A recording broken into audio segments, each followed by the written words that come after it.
Okay, so I realized all of this that I'm gonna tell you in the video. Stick around so that you know what it is.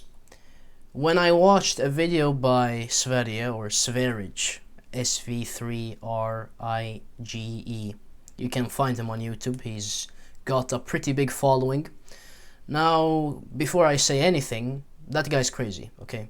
This guy is literally crazy. His diet is good. He's not the one who came up with it, so you don't have to worry about what he eats. Okay, he's crazy, but do we have to discredit his ideas? Because look, a person is a person and they do things, but the idea itself, even if it comes from them, has nothing to do, an idea and the person have nothing to do with each other. Yeah, this person came up with it, but we can judge the idea without looking at the person. And so in one video he was talking about exercise and how he thinks exercise is stupid. But that's not his point. His point isn't that exercise is stupid.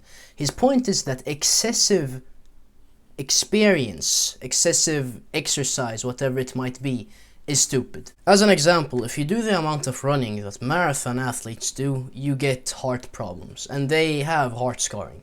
I mean, there are literally pictures of their hearts shown by Dr. James O'Keefe. I'll link a presentation done by him in the description and the comments so that you can't miss it.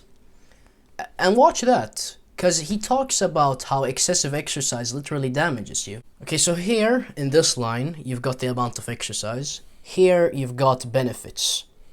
And if you look at how, you draw the graph, it's a U-curve.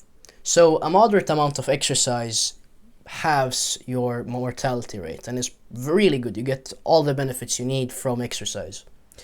Doing no exercise shoots your mortality rate through the roof. But if you do too much exercise, like people who do ultramarathons and all of that, your mortality rate is the same, approximately, as people who don't exercise. So I was talking with a friend, and he really likes to push himself. And I was saying that whatever you think and feel about what you're doing isn't actually what's happening. So you can exercise and it could be highly effective, but you feel like you didn't push yourself. And you can exercise and you felt like you really pushed yourself, but nothing happened. It all depends. If you have a strong ego about exercise, you won't like this at all. But you really don't need to push yourself. You need a moderate amount of stress for muscle building or endurance exercise frequently, and that's it. You don't need to feel tired, you don't need to feel blood, sweat and tears. You know what I mean. You don't have to push yourself like they do in the boxing movies or whatever it might be. So yes, in many cases exercise just wears down your joints and messes up your heart. Now we've only looked at a tiny little point. I want you to see the entire map. And so what is the entire map? Exercise is just a form of stress. And it's a very good form of stress because we're very adapted to it. We're adapted to moving in a moderate amount. So we damage ourselves very little, but we get a lot of benefits because we're designed to do it. So it's a stress that we need. It's like gravity. You need gravity to maintain your bone density. But there are highly unnecessary things that we do have in our DNA, but shouldn't be used in the modern age. So usually when you see, back in the day, 50,000 years ago, when you used to see a lion in the savannah, you'd get an adrenaline rush and your cells would start producing a lot of energy because that's what stress hormones do. They signal to your cells to produce a bunch of energy so that you can use it to either fight or run away. That's why it's called fight or flight. Whenever you feel stressed, that's what's happening. Your body is signaling to your cells to produce more energy through adrenaline and cortisol and many other hormones.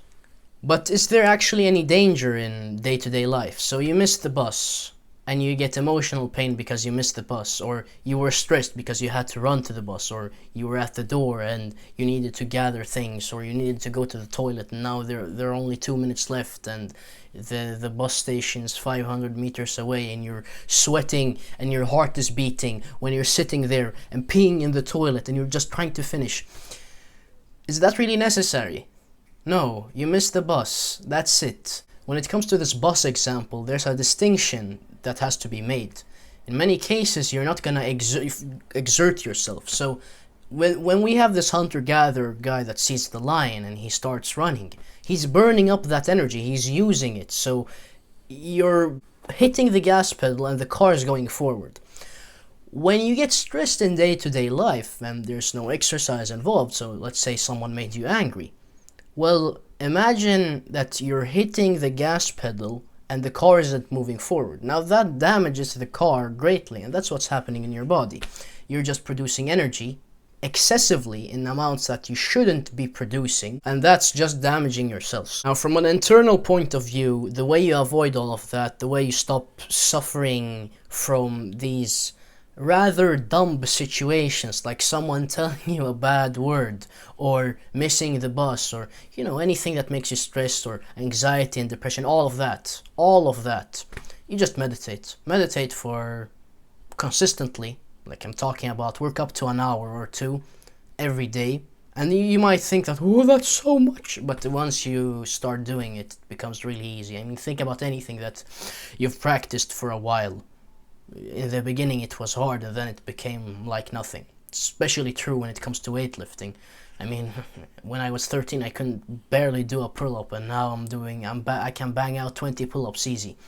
It's just like that. And I mean, 2 months ago I couldn't meditate 20 minutes, and now I can sit for 1 hour.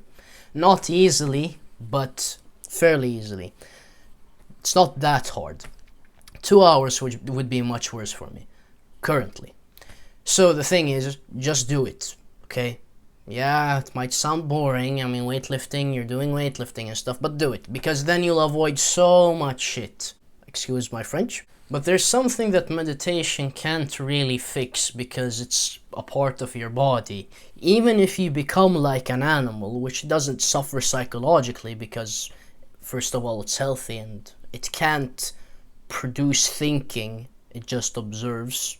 And we're not like that. We have to go backward in the spiral to be able. You have to use both of them. You have to be able to observe, and you have to be able to think. Most people are just stuck in thinking. They have no other modes in their mind, and that's why they suffer. Because if your standard is just thinking, and thinking that the thinker is you, well, then you're gonna suffer. But that's not the only thing. If you watch movies that are very scary, movies that depict violence, or videos that depict violence, or that's just one thing, watching stuff that makes you stressed. You're basically doing the same thing to your body. You're making your body produce stress hormones, and voila, damage, internal damage, shortens your lifespan, as this video is gonna be called. And lastly, I believe we've got very extreme experiences. So rock climbing, diving from a very high place, driving very fast, all of these things are gonna mess you up internally, because they produce a lot of stress. And even if you're getting a high, you're very excited about what you're doing, you're still producing a lot of stress hormones. I mean, your body thinks that something crazy is happening, so it's producing all of this energy, and that's why you get high. Every time you produce a stress response, you're damaging yourself internally. It doesn't matter what it is, as long as you're producing these stress hormones, and especially if you're not using them up, you're damaging yourself. That's why people who are very stressed age very rapidly. That's physical proof of people being stressed not being healthy. So remember, a healthy person isn't stressed, a stressed person isn't healthy. If you have any questions, leave them down in the comments. I'm happy to discuss anything. And with that said, go and achieve excellent health. I know you can do it.